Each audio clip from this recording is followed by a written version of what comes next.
Good morning, salah video pembelajaran kali ini kita akan mempelajari materi transformasi geometri untuk matematika kelas 9 SMP untuk kalian semua.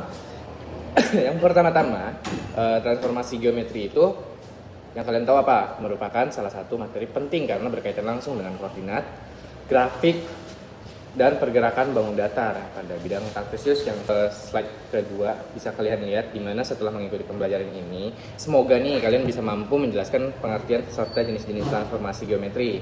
Yang pertama tadi apa? Ada translasi, refleksi, rotasi, dan dilatasi.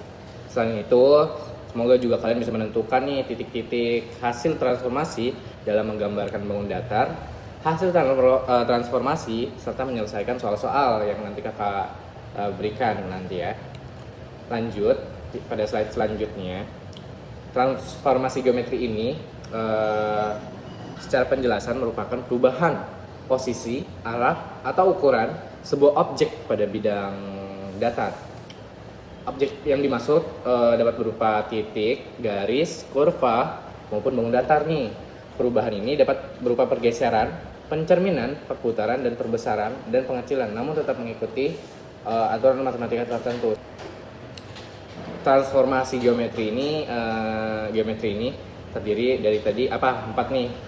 Yang pertama translasi, refleksi, rotasi, dan dilatasi. Masing-masing transformasi tersebut memiliki ciri dan rumus yang berbeda, namun semuanya berkaitan dengan perubahan posisi titik pada bidang koordinat.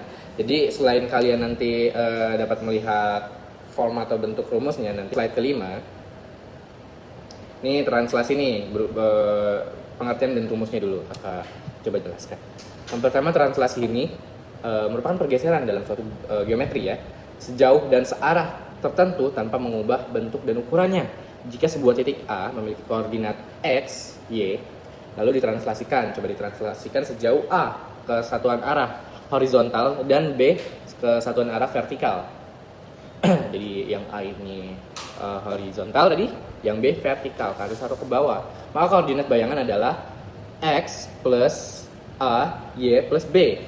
Perlu diingat arah kanan atau ke atas itu berupa positif, sedangkan kalau ke kiri yang horizontal dan vertikalnya ke bawah bernilai negatif. Seperti itu. Di sini bisa dicontohkan pada contoh translasi. Bangun yang kalian lihat digeser 5 satuan ke kiri dan 7 satuan ke atas. Sehingga translasi yang digunakan adalah apa? Kalian lihat T di min 5,7 sebagai contoh titik A. 6,1 itu koordinatnya, setelah ditranslasikan menjadi A aksen 1,8. Hal ini diperoleh dengan menghitung 6 dikurang 5 sama dengan 1 dan 1 plus 7 sama dengan 8. Langkah ini dilakukan pada titik-titik lainnya. Jadi kalian lihat di titik A, tadi kakak jelasin ulang, 6,1, lalu ditranslasikan, itu T itu artinya translasi. Min 5, 7. Lalu nanti dijumlahkan menjadi nanti hasilnya A aksen, yaitu 1,8. 1 atau 8. Lanjut di slide atau pencerminan, artinya adalah transformasi memindahkan suatu titik atau bangun seolah-olah dicerminkan terhadap suatu garis atau sumbu tertentu. Hasil refleksi ini memiliki jarak yang sama nih, perlu diingat, terhadap garis cermin, tetapi berbeda di sisi yang berlawanan. Coba kita geser ke slide selanjutnya, yaitu rumus refleksi. Sebagaimana yang kalian lihat, sebagai contoh nih, refleksi terhadap sumbu X mengubah titik X, Y menjadi X, min Y. Refleksi terhadap sumbu Y mengubah titik X yang darinya X, Y menjadi min X, Y. Sedangkan refleksi terhadap titik pusat, yaitu 0, 0, mengubah titik menjadi min X, min Y. Seperti itu. Jadi ada form tertentunya ya, tergantung dia dari sumbu X atau sumbu Y atau titik pusat 0, 0. Selain itu terdapat juga nih refleksi terhadap garis Y sama dengan X dan Y sama dengan min X yang menukar posisi koordinat. Nanti kalau kalian bisa lihat gambarnya, Y sama dengan X dan Y sama dengan min X itu seperti ini dan seperti ini dalam bidang kartesius, seperti menyilang. Nanti kalian bisa bedain di mana Y sama dengan X dan Y min X, seperti itu ya. Lanjut di slide 9, kita bisa lihat di sini contoh refleksinya. Pada contoh ini segitiga yang kalian lihat direfleksikan terhadap sumbu Y. Kalian bisa lihat di titik A berubah nih menjadi A aksen, yaitu darinya 1, 1 menjadi min 1, 1. Karena nilai X berubah tanda, sedangkan nilai Y tetap. Prinsip yang sama itu diterapkan pada titik-titik lainnya, sehingga berbentuk bayangan segitiga simetris terhadap sumbu min Y. Jadi yang sebelumnya, di slide sebelumnya kan tadi sudah dibilang ya, kalau direfleksikan pada sumbu Y, yang berubah minnya itu nanti yang X, seperti itu. Jadi darinya titik A11, A aksennya akan menjadi min 1, 1 yang berubahnya X-nya itu. Lanjut, kita di rotasi ya. Sedikit pengertian di mana rotasi atau perputaran istilahnya adalah transformasi yang memutar suatu bangun geometri terhadap titik pusat tertentu dengan besar sudut tertentu.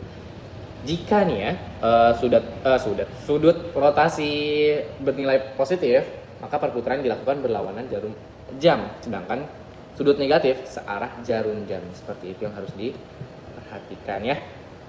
Lanjut, kita bisa lihat di rumus rotasi pada slide 11 sebagai contoh yang kakak berikan, di mana rotasi sebesar 90 derajat berlawanan arah jarum jam terhadap pusat koordinat 00 mengubah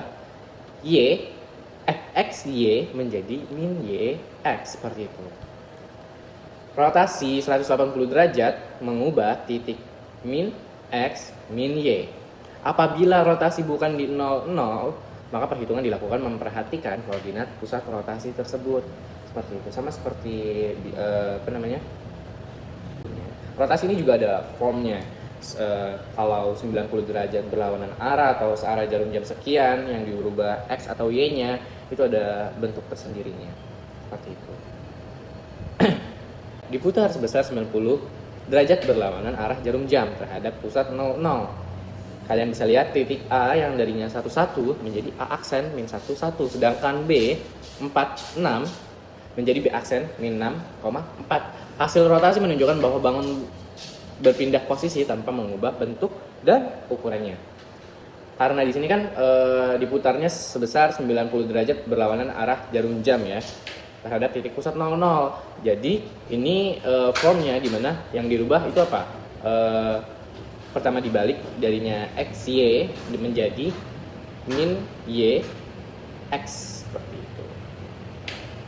Lanjut di slide selanjutnya pada dilatasi ya, kita lanjut ke dilatasi. Kita masuk ke pengertian. Dilatasi itu apa? Itu sebutan untuk transformasi yang mengubah ukuran bangun, baik diperbesar maupun diperkecil dengan pusat dan faktor skala tertentu. Jika pusat dilatasi berada di titik pusat nih 00 dan fungsi skalanya adalah kita sebut K, maka titik XY berubah menjadi KX KY. Jadi dikalikan dengan X dan Y-nya tergantung skala. Sedangkan jika kurang dari 1, maka bangun diperkecil. Seperti itu. Jadi contoh nih, misal nilai K-nya 2 kan di atas 1 ya. Atau yang di atas 1 apa yang bisa kalian bayangkan? 1,5, itu termasuk di atas 1 kan ya. Jadi udah pasti itu diperbesar. Darinya mungkin bangun datar sebelumnya kecil, itu bisa menjadi besar nanti setelah dilatasi jika dilatasinya 1,5. Namun kalau contoh K-nya sebagai sepertiga, itu di bawah 1 ya. Jadi kalau di bawah 1 sudah pasti diperkecil. Darinya bangun datarnya itu normal, setelah K-nya sepertiga dilatasi menjadi makin kecil, seperti itu. Itu bedanya dilatasi diperbesar atau diperkecil. Masuk ke contoh nih, supaya kalian lebih mantap pahamnya. Pada contoh ini segitiga dilatasikan dengan faktor skala 2 dengan pusat 00. Sebelumnya tadi apa? Kalau skalanya di atas 1 berarti diperbesar, seperti itu. Kalian bisa lihat di titik A 11 menjadi A aksen 2 dan titik B menjadi darinya 26 menjadi 4 12, seperti itu. Terlihat bahwa ukuran bangun menjadi 2 kali lebih besar, namun bentuknya tetap sama. Kenapa dari A11 menjadi A aksen 22? Kenapa? Karena setiap X dan Y-nya dikalikan skala. X sebelumnya apa di A? 1, dikalikan skalanya 2. Berarti 1 kali 2, 2. Lalu A-nya di Y-nya itu kan 1 awalnya. Skalanya 2, menjadi apa? 1 kali 2, 2 Ju. B, yang darinya 26. 2 sebagai X, itu dikali skalanya 2, 2 kali 2, 4. Lalu Y-nya di 6, skalanya 2, 6 kali 2, 12. Itu kenapa B aksen menjadi 4,12, seperti itu. Jadi sepertinya kalian udah cukup bisa dimengerti ya, semoga darinya 4 contoh geometri tersebut. Bagi kesimpulan nih, transformasi geometri terdiri dari apa tadi?